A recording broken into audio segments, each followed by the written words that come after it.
Friends, welcome back to our channel. నేనండి మీ doctor Lahari. ప్రపంచవ్యాప్తంగా 422 మిలియన్ల జనాభా డయాబెటీస్ తో బాధపడుతున్నారండి. ఇది ఇంత కామన్ కండిషన్ అయినా సరే డయాబెటీస్ గురించి చాలా మందికి నిజాలు తెలియదు.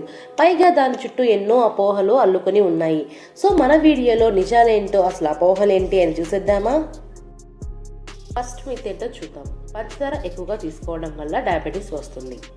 అమెరికన్ డయాబెటీస్ అసోసియేషన్ ప్రకారం పంచదార ఎక్కువగా తినడం వల్ల మాత్రమే డయాబెటీస్ రాదు, కానీ కొన్ని కేసుల్లో అది కూడా కాంట్రిబ్యూటింగ్ ఫ్యాక్టర్ కావచ్చండి.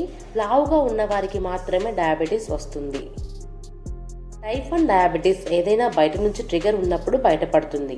టైప్ 2 డయాబెటీస్కి జెనెటిక్స్ నుండి లైఫ్ స్టైల్ చాయిస్ల వరకు అనేక రిస్క్ ఫ్యాక్టర్స్ ఉన్నాయి. టైప్ 2 డయాబెటీస్కి కారణమయ్యే మరికొన్ని రిస్క్ ఫ్యాక్టర్స్లో అధిక బరువు కలిగి ఉండడం, హై బీపీ, రోజులలో ఎక్కువసేపు కూర్చునే పని చేయడం, ఎలాంటి ఫిజికల్ యాక్టివిటీస్ లేకపోవడం, ఒత్తిడి ఎక్కువగా ఉండడం, 45 సంవత్సరాల కంటే ఎక్కువ వయసు కలిగి ఉండడం అనేవి చెప్పుకోవచ్చు. 1. కార్బోహైడ్రేట్స్ తీసుకోకూడదు. డయాబెటీస్ వారికి కార్బోహైడ్రేట్స్ చెడ్డవి కావండి. ఇక్కడ గమనించుకోవాల్సిన విషయం ఏంటంటే ఎలాంటి కార్బ్స్ గురించి మనం మాట్లాడుతున్నామని, ఎలాంటి కార్బ్స్ తీసుకుంటున్నారు, ఎంత తీసుకుంటున్నారు అనేది ఇక్కడ చాలా ఇంపార్టెంట్. గ్లైసిమిక్స్ ఇండెక్స్ తక్కువగా ఉన్న కార్బ్స్ గ్లైసిమిక్స్ ఇండెక్స్ ఎక్కువగా ఉన్న కార్బ్స్ కంటే మంచివి. గ్లైసిమిక్ ఇండెక్స్ లేదా గ్లైసిమిక్ లోడ్ ఎక్కువగా ఉన్న ఫుడ్ని గ్లైసిమిక్ ఇండెక్స్ లేదా గ్లైసిమిక్ లోడ్ తక్కువ ఉన్న ఫుడ్స్తో కలిపి తీసుకుంటే మీ మీల్ని బ్యాలెన్స్ చేసిన వారు అవుతారు. ఇలా చేసిన తర్వాత కూడా మీరు ఎంత పోర్షన్ తీసుకోవాలి అనే దాన్ని కూడా మేనేజ్ చేసుకోవాలి, ఎందుకంటే ఎక్కువ కర్బ్స్ బ్లడ్ షుగర్ లెవెల్స్ని పెంచుతాయి. 1. స్టార్చ్ ఉన్న ఫుడ్స్ అస్సలు తీసుకోకూడదు. స్టార్చ్ ఉన్న ఫుడ్స్లో కార్బోహైడ్రేట్స్ ఉంటాయి. బ్రెడ్, పాస్తా, రైస్తో పాటు స్టార్చ్ ఫుడ్స్లో బంగాళదుంపలు, మొక్కజొన్న, బీన్స్, పప్పులు ఉంటాయి. ఈ కూరగాయల్లో కార్బ్స్ ఉన్నా కూడా వాటిలో ఇంకా ఇంపార్టెంట్ న్యూట్రియంట్స్ కూడా ఉంటాయి. వీటిని మోడరేట్ క్వాంటిటీలో తీసుకోవచ్చు. అలాగే మీరు ఫైబర్ ఎక్కువగా ఉండి తక్కువ ప్రాసెస్ చేసిన కార్బ్స్ తీసుకోవాలి. అప్పుడే మీరు బ్లడ్ షుగర్ లెవెల్స్ని మేనేజ్ చేసుకుంటూ కూడా మీకు అవసరమైన మినరల్స్ అండ్ విటమిన్స్ని పొందగలరు.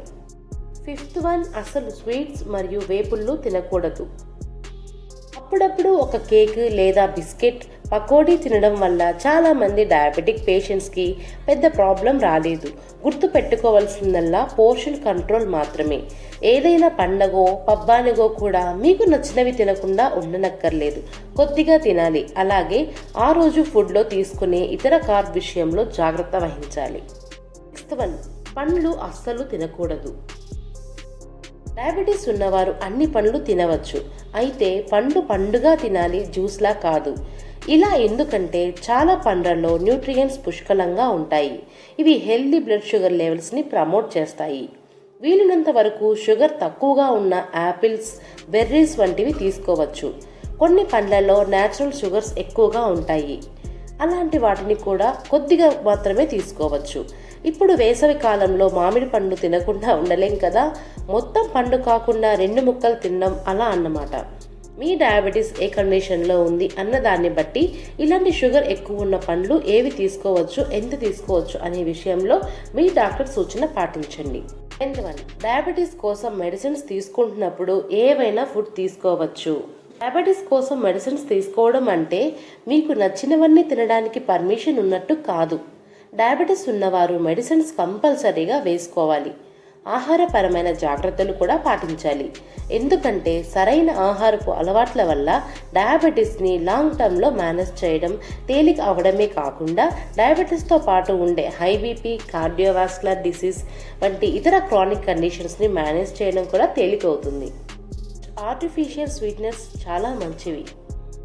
ఏ సూపర్ మార్కెట్లో చూసినా షుగర్ ఫ్రీ ఫుడ్స్ అనే పేరుతో ఒక సెక్షన్ ఉంటుంది. ఒక ఐటెం షుగర్ ఫ్రీ అన్నంత మాత్రాన అది మేలు చేస్తుంది అనుకోవడానికి లేదు, ఎందుకంటే అందులో సింపుల్ కార్బ్స్, ఫ్యాట్స్, క్యాలరీస్ ఉండవచ్చు. అయితే ఇందాక చెప్పినట్లు అప్పుడప్పుడు ఇవి తీసుకోవడంలో తప్పులేదు, కానీ ప్రొద్దున పూట కాఫీ దగ్గర నుండి ఇవే వాడుకుంటానంటే మాత్రం తప్పే. డయాబెటీస్ని రివర్స్ చేయలేము.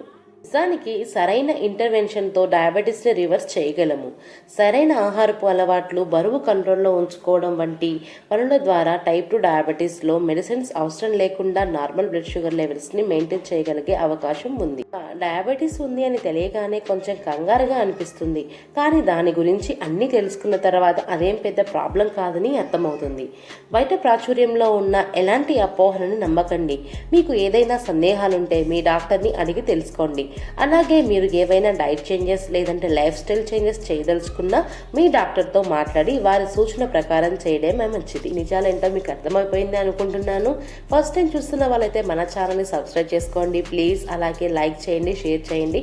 మీరిచ్చే ఈ చిన్న లైక్ చాలా మందికి రీచ్ అవ్వడానికి కూడా ఉపయోగపడుతుంది. అలాగే నాకు ఎంకరేజ్మెంట్ కూడా అనిపిస్తుంది. నన్ను ఇంతవరకు సబ్స్క్రైబ్ చేసుకున్న ప్రతి ఒక్క సబ్స్క్రైబర్కి థ్యాంక్ యూ సో మచ్.